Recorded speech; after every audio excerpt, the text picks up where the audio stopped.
What's up, y'all? It's Miss Megan Liana here, and it is time to be fucking for real about the lack of respect for Dr. Martin Luther King Jr. Okay, now I'll admit I commend Sexy Red for apologizing to Dr. Bernice King, Martin Luther King Jr.'s daughter, for the picture she posted. Now, she had to call her out on it, of course, but I was appreciative that she acknowledged it, that Sexy Red acknowledged her wrong, and that she apologized. It's like, great job of respecting your elder in that sense. But to me, the picture should have never been posted.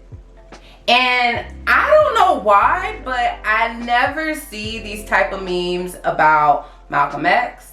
I never see these type of AI generated and party flyers and stuff with Huey P. Newton on it and the Black Panthers. Like, there's a level of respect. I ain't never seen nothing like that for no Fred Hampton. So there's a level of respect that we have for certain civil rights leaders, and we don't play with them. You don't see people playing about them. But with Dr. Martin Luther King, it's like it's a joke every Martin Luther King Day. It's about the party and it's about the club. And to me, it's like, why? And it's a time where, I don't know, it could be my age. It could be my age, it could be my level of maturity. Like, I think that there comes a point where we should have a certain amount of respect for our elders and for the people that actually put their lives on the line for us to be where we are now. And it irks me when I see people continuously playing with this man. Like, he literally, and then on top of that, right now we have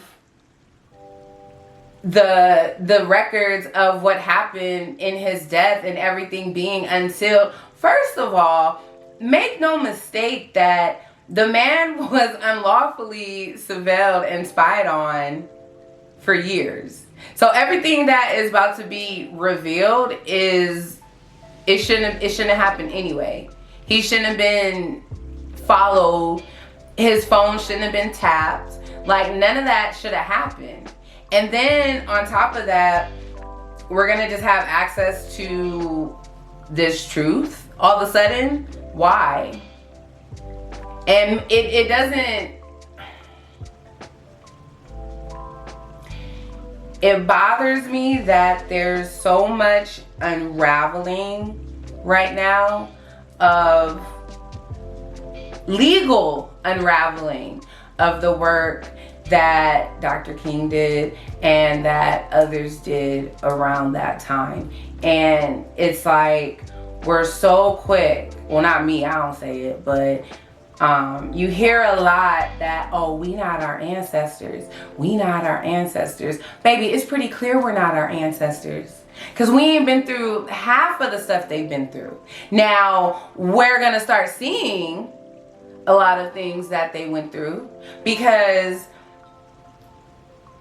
and this is my personal opinion, this is my theory, okay? It's not facts. This is just my theory based on observation.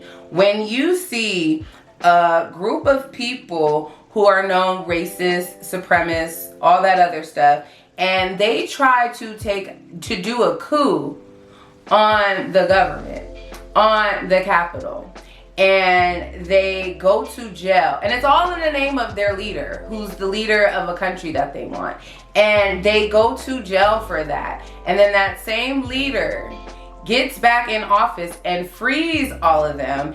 If you think they're not emboldened to act crazier and to let their racism and their actions show, you're delusional. If you think that them being freed isn't a way to lure in more and we're not going to see more extreme actions, you're crazy. You're living in a delusion that you need to snap out of, because things are going to get real. And it's really, this is where we lean into what they did. This is where we're gonna have to really tap into our ancestors. This is where we're really gonna need their strength and their guidance. And I don't know about y'all, but I'm very connected to my ancestors. I consistently thank them for all that they did for me to be where I am today. And I ask them to guide me to be what they need me to be in this lifetime while I'm here, and how I can be of service to our future generation in my lineage and my family. That's what I do with my ancestors. I honor them. And make no mistake, I have living relatives right now. My mother, my aunt, my uncle, who were protesting during the civil rights movements. Yes, my family is that old. But I think what we tend to forget is that we literally are like 1 to 2 generations away from family that was living during Jim Crow. And the same way that we're 1 to 2 generations away from family that was living and fighting during Jim Crow, or that were victims of Jim Crow, these are the same people that were living, whose uncles and grandfathers and stuff were the ones that were fighting to not give those rights. All they did was go back into power. And there's a switch that happened. And everything that was done to obtain civil rights for blacks, for browns, for Asians, for women, for gays, for everybody, everything that was done through the courts strategically is now all being struck down strategically. The same methods are being used to reverse. So when we see things that are being used to reverse, and then we are gonna wonder, we're just gonna protest. It's not just protesting. And you ain't seeing me out in no more protests at all. I done did my protesting. I done been out in them streets protesting. Baby, it's about to get crazy, okay? Think it's not. Play with it if you want to.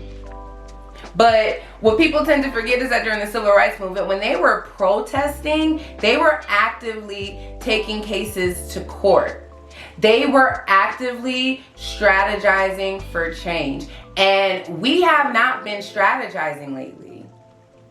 So when I see disrespect towards elders like Martin Luther King Jr., like, it's a slap in the face of his work. Stop posting him with a do-rag in the club. Stop changing his picture to be niggified. That was a distinguished gentleman. Why do we need to degrade his image and his likeliness to fit a current image that we have? I don't like it. And I think it's mad disrespectful. And it's only on Martin Luther King. I think we need to give him, Martin Luther King, the same respect that we give Malcolm X, the same respect that we give to the Black Panthers. And yes, they all had their vices, they all had their wrongs, but they stood for something. They fought. They was in the trenches, and they literally lost their lives for it. We need to have a little bit more respect. And when we see people with the disrespect, we need to call them out on it and hold them accountable to it. Kind of like Bernice King did to Miss Sexy Red. Call it out